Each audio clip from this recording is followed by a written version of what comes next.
Il est 8h33 sur RMC et BFM TV. Bonjour Éric Coquerel. Bonjour Apolline de Valère. Vous êtes le président de la commission des finances de l'Assemblée nationale. Vous êtes aussi député La France Insoumise de Seine-Saint-Denis et vous êtes l'homme du jour à l'Assemblée nationale puisque hier soir, vous avez décidé d'autoriser l'examen d'une proposition de loi qui reviendrait sur la réforme des retraites. Ça commence à 9h30 aujourd'hui, ça sera examiné en commission. Toute la Macronie est vent debout contre vous désormais. Ils vont même jusqu'à menacer votre poste. On va y revenir, mais d'abord sur le fond. Pourquoi avez-vous accepté cet examen qui revient sur une loi qui, on peut contester la manière dont elle a été adoptée, mais a été adoptée, a été promulguée? Au nom de la jurisprudence, de l'initiative parlementaire et puis du fait que cette loi est gagée. Je vous explique rapidement deux choses. À l'Assemblée nationale, il y a deux types de lois qui arrivent. Les projets de loi, c'est les plus fréquents, qui viennent du gouvernement. Et puis, il y a les propositions de loi qui viennent des parlementaires. Et notamment, une fois par an, seulement une fois par an, ces propositions de loi peuvent venir de groupes d'opposition. Ça s'appelle des niches parlementaires. C'est la fameuse niche le 8 juin du groupe Lyotte. Bien. Le groupe Lyotte, c'est ce groupe notamment de Charles de Courson qui avait porté un rejet de cette réforme et qui désormais la font revenir donc un peu par la fenêtre. Voilà, bien. Donc c'est un droit qui, je veux dire, c'est le seul moment où les parlementaires peuvent, et notamment l'opposition, peut présenter des choses à l'Assemblée et débattre. Et du coup, depuis 2009, il y a une révision constitutionnelle en 2009 assez importante qui fait notamment que c'est le président de la Commission des finances qui décide de l'article 40. Voilà, Éric Coquerel. Avant, c'était la majorité via le bureau de la commission. Maintenant, ça a changé. Eh bien, depuis 2009, on s'aperçoit qu'en réalité, il y a une jurisprudence de plus en plus établie. Elle s'est progressivement établie dans le temps, qui veut que quand vous avez une proposition de loi qui arrive où manifestement la dépense, le gage, qu'on appelle le gage, a été repéré par les auteurs et qu'un gage de charge est prévu, là en l'occurrence on va y venir, c'est un gage traditionnel qu'on utilise, qui est le gage sur les tabacs, eh bien l'article 40 est appliqué de manière souple. Alors il est appliqué une première fois, ça se sait peu, mais dès le moment où la loi est déposée, le bureau de l'Assemblée nationale, où la majorité est majoritaire, qui est présidé... En fait, il y a deux filtres en quelque sorte. Il y a deux filtres. Le premier filtre la valide toujours, alors même que le règlement lui demande de le valider au nom déjà de ce fameux article 40. Donc le premier filtre était passé. C'est bon, le feu vert était donné. Et après, restait votre feu à vous. Mais reste mon filtre à moi si des gens estiment devoir me saisir. C'est pas du tout obligatoire. Vous avez été saisi par la majorité, j'ai été saisi. Or, figurez-vous, la majorité me saisit et depuis 2016, on constate que ça s'est tellement perdu dans le temps qu'il n'y a plus aucune majorité qui a saisi un président de la commission des finances. Alors vous me direz, peut-être qu'il n'y a pas de proposition de loi qui crée une charge. Si, justement. Il y a eu beaucoup de propositions de loi qui ont créé des charges. Rien que depuis le début de cette mandature, il y a 6 propositions de loi qui ont créé des charges, parfois de centaines de millions, voire de plusieurs milliards, et qui étaient assis sur le même gage, le même gage, le tabac. Et pour autant, personne n'a trouvé rien à y redire depuis 2016. Donc, moi, ce que je dis aujourd'hui, c'est que la volonté de me saisir pour essayer de censurer et de faire en sorte que cette proposition de loi n'arrive pas en débat, c'est une volonté politique et partisane des membres de la majorité, pire du gouvernement qui se mêle, à mon avis, de quelque chose qui ne le regarde pas, c'est-à-dire le travail parlementaire, c'est comme la séparation des pouvoirs dans ce pays, et qui décide de me saisir pour que ce texte n'arrive pas à l'Assemblée. Et s'il le fait, je termine là-dessus, s'il le fait, c'est pas, j'allais dire, par principe, pour vérifier que c'est bien légitime, c'est juste pour que ça soit pas soumis au vote parce qu'ils se savent minoritaires. Et en fait, pour vous, ils ont peur de ce vote. Ils redoutent ce vote. Vous avez bien vu que les ministres disent un peu partout qu'il est hors de question que l'Assemblée revote là-dessus parce qu'ils sont minoritaires. C'est toujours la peur qu'ils ont. Depuis longtemps, ils ont utilisé le 49.3, ils ont utilisé la procédure du 47.1, à mon avis, qui n'était absolument pas adaptée à passer un projet de loi. Cette mesure qui permettait des débats accélérés. Accélérés, voire pas de vote. Non. Ils ont fait ça, et là maintenant, ils utilisent à chaque fois les règles, les lois, pour essayer de s'arranger avec le fait qu'ils ne sont pas majoritaires. Mais Éric Coquerel, l'argument que vous utilisez contre eux, tout ça est un peu technique, mais en même temps, c'est important aussi de rentrer vraiment dans le fond des armes juridiques, constitutionnelles que vous avez les uns comme les autres. La majorité, par la voix de Yaël Braun-Pivet, par la voix d'Elisabeth Borne, disent que vous ne jouez pas votre rôle, disent même que vous faites de la politique. Est-ce que vous faites de la politique ou est-ce que vous faites du droit? Vous avez compris que moi, je leur renvoie l'appareil. Exactement, c'est pour ça qu'en fait, vous dites un peu, c'est lui qui a commencé, mais non, c'est lui. Moi, depuis hier, il y a une chose que je constate, c'est que j'ai donné un avis, j'ai fait une conférence de presse qui était même un peu rébarbative, mais je l'ai fait un peu volontairement pour montrer que je m'appuyais sur des arguments juridiques. Vos arguments juridiques. Il y a 6 pages d'arguments juridiques et j'ai en face de moi des espèces d'arguments, il n'y en a pas. Voilà, alors, Yael Braun-Pivet, elle dit de vous... C'est un multirécidiviste de la posture anticonstitutionnelle, alors qu'il a un rôle institutionnel à tenir. Sous-entendu, vous n'êtes pas à la hauteur de votre rôle. Bah, écoutez, je trouve que c'est un peu dommage que la présidente de l'Assemblée ait ces mots-là. J'avais pas eu cette déclaration jusqu'à maintenant. Elle a été quand même mesurée et elle a fait bien. C'est des mots qu'elle aurait tenus. C'est le journal Le Figaro ce matin qui explique qu'elle a tenu ces mots devant le groupe majoritaire. Le Figaro qui précise également qu'elle a menacé de vous faire tomber. Elle a dit tout est possible et elle a précisé que votre poste serait de toute façon remis en jeu en septembre. Mais de toute façon, en octobre, normalement, il peut y avoir des élections. Il n'y en a quasiment jamais. C'est-à-dire qu'il est implicite. Moi, j'ai jamais voté pour la reconduction d'Éric Woerth. Ça se passe de manière implicite. Est-ce que quelqu'un est opposé? Éric Woerth, qui était votre prédécesseur à la présidence de la Commission des Finances. Si maintenant la majorité ne supporte plus, en réalité, aucune contradiction, aucune opposition, ne supporte plus aucun contre-pouvoir, parce que si le président de la Commission des Finances est de l'opposition, si le législateur l'a voulu, c'est pour instituer un contre-pouvoir sur le contrôle financier. Et par exemple, c'était plutôt une démarche que vous soulignez en disant justement ça permettait la présidence de la Commission des Finances, c'est traditionnellement donné à l'opposition. Mais ça date de 2009. Donc vous voyez que ça remonte. Bon. Si ce pouvoir, cette majorité, parce qu'en réalité elle est minoritaire, ne supporte plus les contradictions de la LDH, ne supporte plus les contradictions de Justine Triet, ne supporte plus les contradictions... Alors attendez, on va s'arrêter 2 secondes. La LDH, c'est la Ligue des droits de l'homme. Justine Triet, c'est... mais ne supporte plus les contradictions de la présidente de la Commission qui, par essence, est dans l'opposition, donc n'obéit pas au moindre coup de sifflet de la majorité quand elle lui intime l'ordre, sans aucun argument, de déclarer irrecevable une proposition de loi sur laquelle lui, il a beaucoup d'arguments pour montrer qu'il est recevable. Et j'ai vu qu'hier, Anne-Charlène Bézina, qui est une constitutionnaliste, a commencé à me donner raison. Vous allez voir que d'autres vont le faire. Je pense que on a un problème. Et je pense que ce problème, il a un nom. On a un problème vis-à-vis de la démocratie parlementaire avec ce qu'est en train de faire la Macronie. Parce que minoritaire, elle va chercher dans les règlements les lois, alors parfois à la limite de la légalité, ce qui lui permet de passer des textes sans vote. Et ben moi, ça me rassure pas. Je connais pas beaucoup de démocraties parlementaires dans le monde qui ont comme ça l'utilisation du 49.3, l'utilisation du 44.3, maintenant l'utilisation de l'article 40, ce qui pose d'ailleurs, à mon avis, aussi un problème du régime qui le permet, c'est-à-dire celui de la Ve République. Alors évidemment, vous faites partie de la France Insoumise qui prône une 6e République. Éric Coquerel, si on déroule le fil des prochains jours, aujourd'hui, il y a donc ce texte qui sera examiné en commission. La majorité espère que le texte saute, qu'il n'aille pas jusqu'à le 8 juin prochain, l'hémicycle et ce débat et donc ce vote. Est-ce qu'ils ont encore des armes juridiques pour empêcher de ce texte d'aller jusqu'au bout la semaine prochaine? Apparemment, ils en ont une qui est une zone grise, là aussi, qui n'aurait jamais été faite. C'est si ce matin, par exemple, il y a ce qu'on appelle un amendement de suppression qui est voté ce matin en commission des affaires sociales qui examine d'abord cette proposition de loi. S'il y a un amendement de suppression qui est voté, faut-il encore qu'il soit voté, inévitablement le groupe Lyot va vouloir le rétablir sur le texte initial. Moi, je vais le déclarer recevable en lien avec mon premier choix. Et à ce moment-là, parce que c'est un amendement, la présidente de l'Assemblée peut décider qu'il est irrecevable. En fait, elle peut faire sauter un amendement alors qu'elle ne pouvait pas faire sauter une proposition de loi. Tenez-vous bien, donc elle change la structure. Tenez-vous bien, ça serait inédit. Ça n'est jamais arrivé. Et pourquoi ça n'est jamais arrivé? Parce qu'il y a une règle communément admise qui fait que on ne revient pas sur une décision à partir du moment où ça restaure le texte initial. Et en plus de ça, en faisant ça, Yael Braun-Pivet se mêlerait en réalité d'un article, qui est le fameux 89.4, qui me donne la prérogative sur le fait de décider ou non de la recevabilité de la proposition de loi. Finalement, elle finirait par faire ce qu'elle a refusé au début. Parce que vous me parlez d'Yael Braun-Pivet, j'étais un peu étonné sur ses déclarations. Présidente de l'Assemblée. Parce qu'elle aussi a subi des pressions importantes. Et même des pressions de l'exécutif, ce que je trouve absolument sidérant.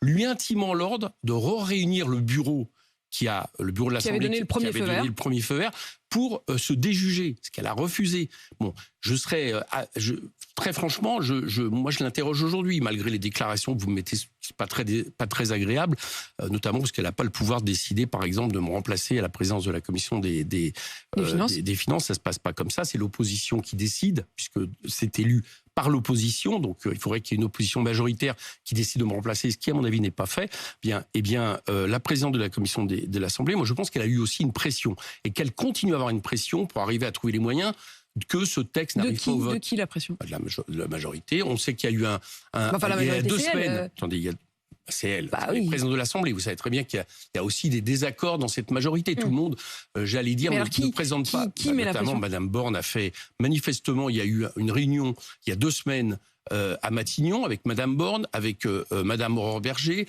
avec les présidents de groupe, avec le rapporteur général, avec Yael Braun-Pivet pour lui intimer l'ordre de faire Laurent Berger, ce qu'elle n'a pas fait. Laurent Berger, ici même à ce micro, parce qu'il y a aussi le combat syndical. Laurent Berger disait que lorsqu'il a enfin rencontré Elisabeth Borne à Matignon, l'un des points qu'il voulait aborder avec elle, c'était de lui dire par pitié, laissez ce vote exister, laisser ce moment vivre. Et quelques heures après cette réunion, Elisabeth Borne a en effet déclaré sur le perron de Matignon que cette proposition de loi, elle estimait qu'elle n'était pas recevable. Ils ont donc encore quelques outils, même si vous dites que c'est une zone grise. Yael Braun-Pivet, encore une fois, a dit qu'elle prendrait, je cite, ses responsabilités pour permettre que ce texte ne soit pas examiné. Mais si on est tout à fait honnête, et pour l'instant, vous avez l'air de vouloir avoir des arguments très juridiques, justement. Vous le savez, même si ça passait dans l'hémicycle, ça passerait pas le Conseil constitutionnel. Attendez. Donc en fait, non, c'est pas le Conseil constitutionnel. Pourquoi ça passerait pas le Conseil constitutionnel? Ça passerait pas au Sénat, ça serait pas. Autre chose. Le cheminement, le cheminement de toute façon. Mais si c'était aussi, c'est presque pour du beurre. D'accord. Alors si c'était pour du beurre, expliquez-moi pourquoi la majorité mettrait autant d'énergie à faire en sorte que pour la première fois, elle empêche un texte d'aller, une proposition de loi. Peut-être parce que ce serait un camouflet de se retrouver en minorité, mais sur le fond, elle n'a pas grand-chose à craindre. Attendez, ça ne serait pas seulement un camouflet. Ça serait le fait que c'est la démonstration qu'à l'Assemblée nationale, il n'avait pas de majorité pour faire passer ce texte. Et moi, dans cette histoire, vous savez ce que je défends? Je défends la démocratie parlementaire. J'y reviens, c'est un problème de fond. D'accord ?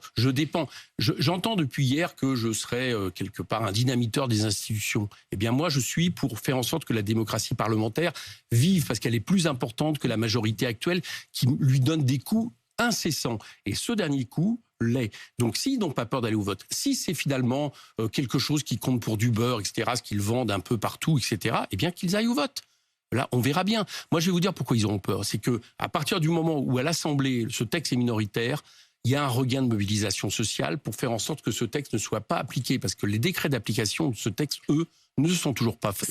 Ça remobiliserait. Quand vous dites les textes d'application ne sont pas encore publiés, ça veut dire qu'il reste encore la possibilité peut-être de ne pas les avoir, de ne pas avoir l'application. Entre-temps, donc il y a le 8 juin à l'Assemblée, mais le 6 juin, 2 jours avant, il y a un appel à la mobilisation et aux manifestations, à la fois de la part d'une partie de la gauche, mais aussi des syndicats. C'est pas très très bien parti. Alors, il y a, juste pour l'information, on fait déjà aussi un rassemblement du PES tout à l'heure à 13h à Invalide pour soutenir ce qui est en train de se passer. Allez-y, faites votre petite pub, vous pouvez lancer normal, un flyer. Non, c'est de bonne guerre. Voilà, c'est de bonne guerre. Et le 6, pourquoi c'est pas bien parti? On sent bien et d'ailleurs les syndicats eux-mêmes le redoutent, disent le redouter, c'est difficile. Et d'ailleurs, vous-même, vous l'avez dit à l'instant, Éric Coquerel, quand vous dites ce que redoute la majorité, c'est que avec ce vote le 8 juin, ça redonne ça remet un peu de charbon dans la mobilisation, que ça redonne des ailes à la mobilisation, que ça remotive les troupes. Le 6 juin, 2 jours avant, ça va être plus difficile. On verra bien, on se fera peur après si c'est le cas. Moi, pour l'instant, toutes les mobilisations qui ont eu lieu, elles ont été des succès, avec des degrés un peu différents, mais elles ont été massives, j'allais dire, par rapport à d'autres manifestations dans le passé. Moi, je suis sûr que le 6 juin, il va y avoir beaucoup de monde dans la rue, parce que cette réforme, elle n'est toujours pas acceptée par les Français. Et ils ont raison, parce que non seulement elle est injuste, non seulement elle les force à travailler 2 ans de plus, mais en plus, elle règle absolument pas les problèmes. Vous savez, je reviens sur un des points. J'ai dit tout à l'heure qu'un texte devait être gagé pour pouvoir être admis, pour pouvoir qu'il y ait une application souple. Ce texte est gagé sur ce qu'on appelle la taxe tabac. C'est une tradition, et puis après, le gouvernement peut juger qu'il la remplace.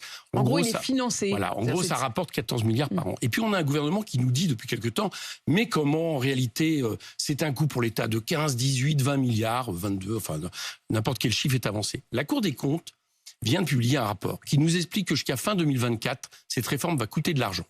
Et qu'après, en 2030, au mieux, elle va rapporter 7 milliards d'économies nettes.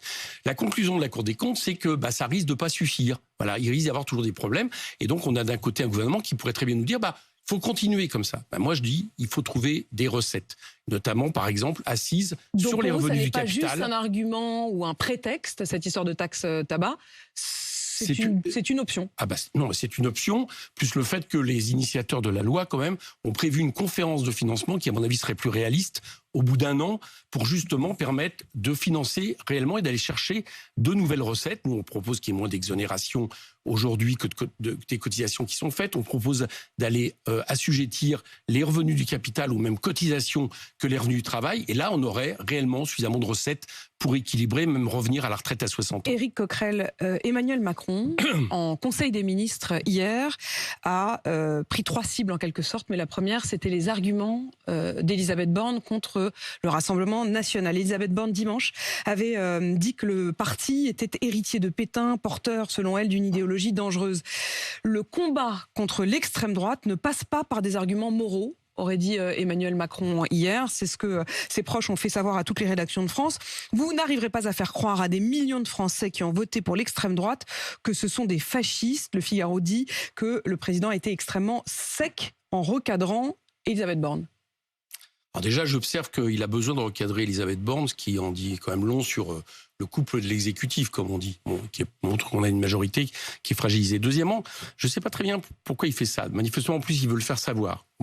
Parce que si, en gros, ce que ça veut dire, c'est que l'extrême droite, c'est plus l'extrême droite. Voilà, c'est qu'elle ne s'assoit plus sur des origines qu'on connaît, qui sont celles effectivement qui ont. Alors il dit pas, faut être très précis. Hein. Il dit pas, c'est pas l'héritier de Pétain. Il dit c'est pas un bon argument. Il dit c'est pas une bonne manière de contrer le RN et ce sont des arguments des années 90. J'ai lu le verbatim. J'ai lu un peu plus que ça. Voilà, j'ai lu un peu plus que ça. Et c'est quoi, il légitime le RN pour vous ? Je dis pas qu'il légitime le RN, mais il fait ce que fait la politique de ce gouvernement depuis un certain moment. Il banalise les idées du RN. Ça, oui, sans arrêt. D'ailleurs, regardez, c'est Monsieur Dussopt, je crois, qui expliquait que le ministre du Travail. Voilà, le RN finalement, France Insoumise était finalement pire que le Rassemblement national. Donc, il banalise. En nous attaquant, il banalise souvent le Rassemblement national. Et si Emmanuel Macron fait ça, je ne peux pas, moi, m'empêcher de penser qu'il a envoyé comme ça des signaux depuis quelque temps, reprenant les propos de Maurras, expliquant que réhabilitant Pétain d'une certaine manière. Bon, et moi, je ne sais pas jusqu'où ça va. Parce que si... Ça veut dire quoi, je ne sais pas jusqu'où ça va ? Je vais vous expliquer. Si vous décidez que le Rassemblement national devient fréquentable, vous le banalisez. Vous expliquez qu'il n'est pas l'héritier d'une longue tradition de l'extrême droite. Mais pourquoi pas d'alliance avec lui ? Quelle est aujourd'hui la limite vis-à-vis du Rassemblement national ? La stratégie d'Emmanuel Macron. J'en sais rien. Il faut lui poser la question parce que là, ça devient concordant. Et comme, contrairement à ce qu'on dit, la majorité vote plus de textes avec le Rassemblement national que le Rassemblement national n'appuie de textes qui sont issus de la gauche. Je dis ça parce que nous ne votons, nous, des textes qui sont proposés par le Rassemblement national. Au fond, vous dites si que la majorité, c'est peut-être préparer les choses pour qu'il y ait une alliance Macron-RN. En tout cas, je ne sais. Manifestement, il envoie des signaux, moi, qui me laissent perplexe.